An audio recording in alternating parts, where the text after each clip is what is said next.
Hey guys, I cut my finger. Wah.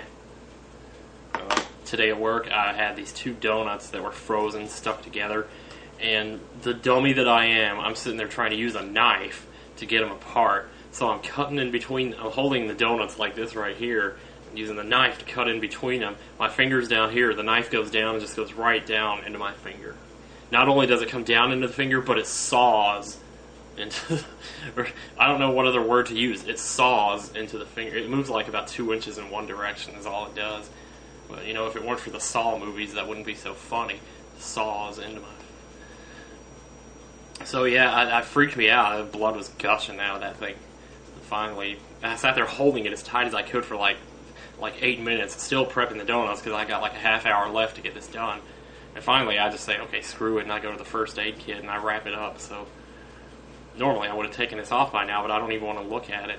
I think it's going to freak me out if I do. It's like scary or something. I was trying to do a Lost review, but I just can't put my thoughts into words about this episode tonight. Maybe I'll have to wait till tomorrow or something, you know. But in the meantime, I guess I can talk about those two other things that I was going to put at the end of my American Idol review that I never did.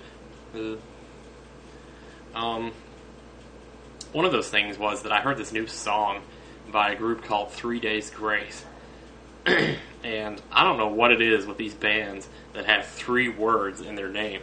Much less why there's so many of them that have the word 3 as one of the words. We got 3 Doors Down, we got 3 Days Grace, we got 7 Mary 3, and then there's tons of other ones where the 3 words don't fit together at all. It don't make any sense at all, like Less Than Jake and Real Big Fish and Our Lady Peace, which actually Our Lady Peace is cool, but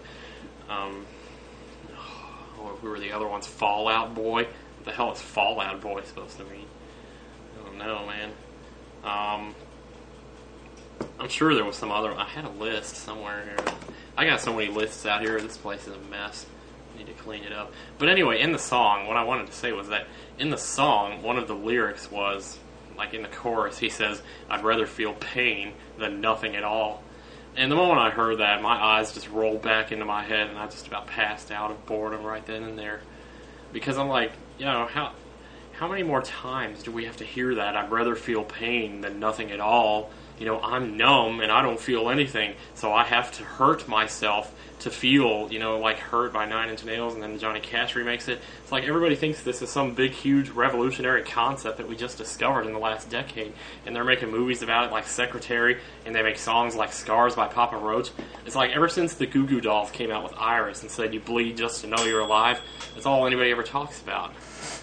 And like everybody's constantly quoting that and making it up, you know, like as if it were something new that we had just discovered, and it's not, because Carly Simon said like 30 years ago in her song Haven't Got Time for the Pain, she said suffering was the only thing that made me feel like I was alive. So she found about it, you know, she knew about it long before anybody else did. Nowadays it's gotten so huge it's nothing but a fad. So I don't know. But And I don't know why I'm quoting Carly Simon so much, because that is the 3rd time I've quoted her in a video, just in the last 2 months. Maybe I need to just go get her greatest hits and just be a girl, you know, or something.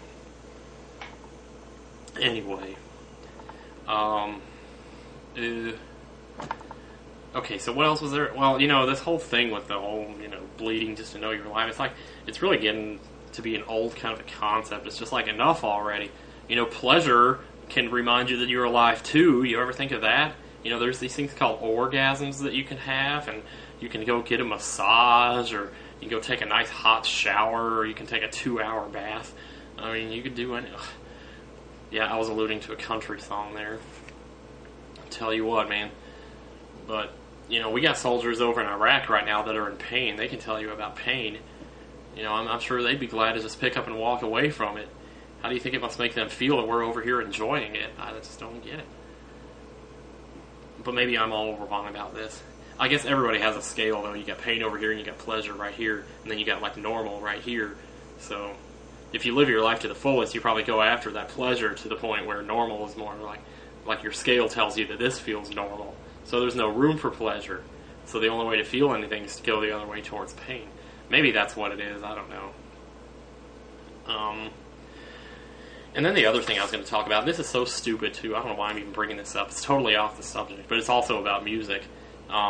There's this, because like, I know I was ranting in a previous video about remakes on the Muzak at work, and one that I forgot to mention that I really wish I had mentioned in that video, there's a remake of Suspicious Minds in there.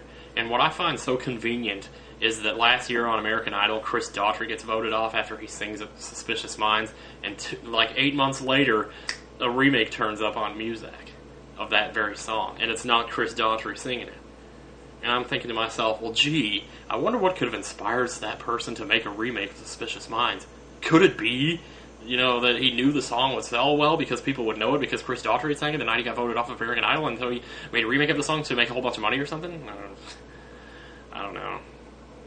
I don't know who it is that does the remake. It sounds like Aaron Neville. They're all like, or something. I don't know. So next week on American Idol is Martina McBride Country Week, which I actually kind of like country music, to be honest. Every time I've ever bought a country album, I've actually liked it. The Rascal Flatts, Feels Like Today. I mean, that's an awesome album. But for some reason, I can't just make myself hunker down and listen to this stuff. Because I'm sitting here, sticking with the rock music, thinking it's all going to come back, and then it never does, and then whatever. But, I don't know, I have mixed feelings. When I hear the name Martina McBride, I get mixed feelings. And no offense to anybody who likes the song I Hope You Dance, but to me, if you're a millionaire and you don't have to work a day the rest of your life, if you could get away with just going and living off in the mountains and never having to work again, then you have no business lecturing me on settling for the path of least resistance or selling out or any of that crap. But that's just me. Maybe that's just cynical, I don't know. But I just can't ignore things like that. I can't just, only look at what's convenient for my own.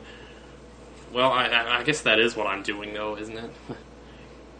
Anyway, I guess I better turn this off. So, I'll try that Lost again later or something. But in the meantime, take it easy and take care of yourself and don't do this, because do not try this at home, because it's no fun.